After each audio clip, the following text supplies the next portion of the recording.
When we return, Dumnodio Konta and Yemi Adebayo will be coming in for the last part of sports tonight. So join us again.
All right, highlights from the Asian Cup in Australia. Australia through to the final. I told you they are the favorites to win this one. But let's see how they cope with Korea in the final of the Asian Cup. Well, we've made a change now. Yemi Adebayo and Dumnodio Konta have joined me for the rest of the show. Guys, good to have you on Sports Tonight. I'm sure you guys are ready to join the ongoing debate, but let me read this comment on Twitter. Someone says, Joe Ejiofor at Joe Ejiofor says CAF should use FIFA rankings to decide who joins Cote d'Ivoire. I'm sure the team that is ranked below will never agree to that. They will want something on the pitch. It doesn't sound fair. It doesn't sound fair. It doesn't. I mean, if the Eagles, for example, were involved in this kind of situation and we have dropped down in the FIFA rankings, that means we are out. Yeah. All right, it doesn't sound fair. We should do something on the pitch or something from what they've been able to do during that tournament to judge. But Dumnodi, good to have you join us on Sports Tonight. Yemi, before we talk Australia Open as well, let's just run through some stories. Dream Team lost the first game to Tunisia 5-3, but today they produced amazing attacking football and they took out their host convincingly 3-0, and they even had the luxury of losing a penalty. Could have been 4. That's a positive response to the kind of luck they got from some sisters after that 5-3 defeat to the Tunisians. They came out stronger and were able to. They taught the Tunisians good lesson. Just what a way of revenging. Just 3. Good for the confidence of the team. Yes, good for the confidence, and of course letting the Tunisians know that yes, the 5-3 defeat in the first leg is just a letdown. This is the pictures from the courtesy game. Of Timmy Ebikakoro, the media officer of the team. Sent this from Tunis, and that was the game. And we could see pictures from this guy. This was the team of 21 that went to Tunisia, while the team of 32 are doing about 2 years in Nigeria. This is Tunisia, another 23 team. How did the team that beat you 5-3 in the first game now lose 3-0 in the second game? That's why that means their victory was a fluke. Shasha said after that first game, first the players didn't maybe, I don't know whether the rank changes brought in new faces. They underestimated the Tunisian, but now they came up with a better game plan. Yeah, and a better attitude to playing friendly games, and we've seen that. So it's bigger headache for the coaches, the technical, the coaching crew. We are seeing boys at this beating the Tunisians at this level. Goes to show that yes, we are getting ready for the African Games qualifiers against Gabon, and for all the challenges ahead. These are players from the domestic scene. Provided some of them did not get, but at least for now, we can see we have 70% sure that we have a team that will play next month. Yeah, all African Games qualifiers. Okay, let's come to Abuja now very quickly. Glow pre-season Yeah. Match day three. Yes. The story continues. For the Flying Eagles. For the Flying Eagles. Dominating. They defeated Warriors 1-0, so Warriors have lost 3 games on the bounce. Musa Mohammed, the goal scorer. The scorer, the trademark free kick that he's used to. Canopilas 1-1. Canopilas scored first through new signing from Rangers International to Christian Obiozo, and of course, Jinjitsu equalized to Yaya Abdamu. For Dolphins, they lost the penalty. For Dolphins, they used to have a losing streak of 3 games. They lost to Eyimba. One is goal scored by Chinoso Okonkwo, and that was a beautiful. It was a rebound, but I don't know what went wrong with the Dolphins defender. They were just watching the ball.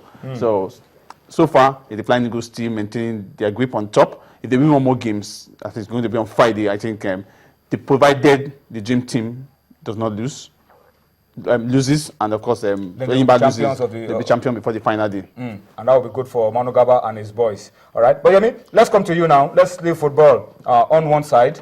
Let's talk Australia Open. Any major happenings today? We're at the business end, so everything that happens right now is major. Yeah, at the business end. Well, it doesn't look like a surprise. Venus is out. Most people expected her to be out even before this stage.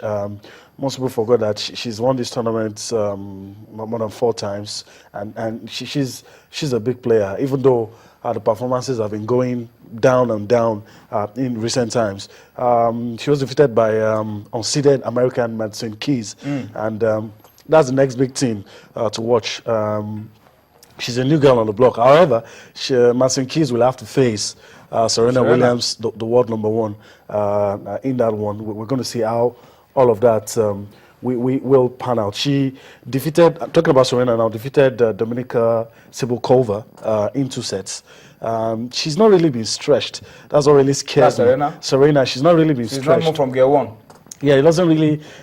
You're struggling to see who can maybe Maria Sharapova. If Maria Sharapova is able to get to the final, that's the big game, big occasion player left on the women's circuit. So we'll have to wait and see if both of them will be in the final. But it's interesting to know that whatever happens, it's going to be a Russia against America final for the ladies, because it's an all-American semifinal on one side and an all-Russian semifinal on one side. So we'll wait to see that. And today, Novak Djokovic and Stanislas Wawrinka moved into the semifinal. They're going to play themselves. The other one will be... That semifinal battle looks like the final to me. It does. One is a defending champion and one is world #1. So we would love to see how that goes.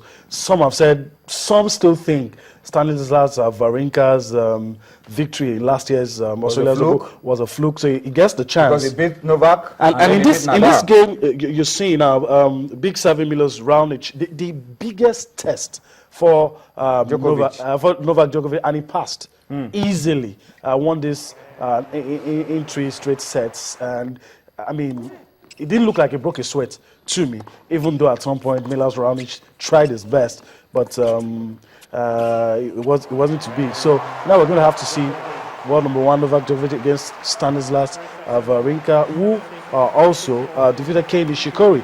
Kei Nishikori was the person I was hoping will probably come up, especially with what happened in last year's US Open final that Marian Cilic won. Yeah, both of them got to the final. We didn't see that coming. So we're thinking if there's something where that's beginning to look like a world order in tennis. Novak, Rafael Nadal, Roger Federer, and Andy Murray. And if you're looking at anybody that could break that mode, you'll be looking at like players like Kei Nishikori, Grigor Dimitrov, and sometimes maybe Stanislas if he's playing the game we know he can play, and maybe David Ferrer from Spain as well. So, but Kei Nishikori is not here anymore. So we'll see how all of that pans out. Then the other semifinal has to be Andy Murray and Thomas Berdych. Okay, before I read and wrap up the show and read a few of your comments on Twitter, let's just close with this interesting story. And it's boxing, and it's they talk about the biggest fight that could happen or may not happen.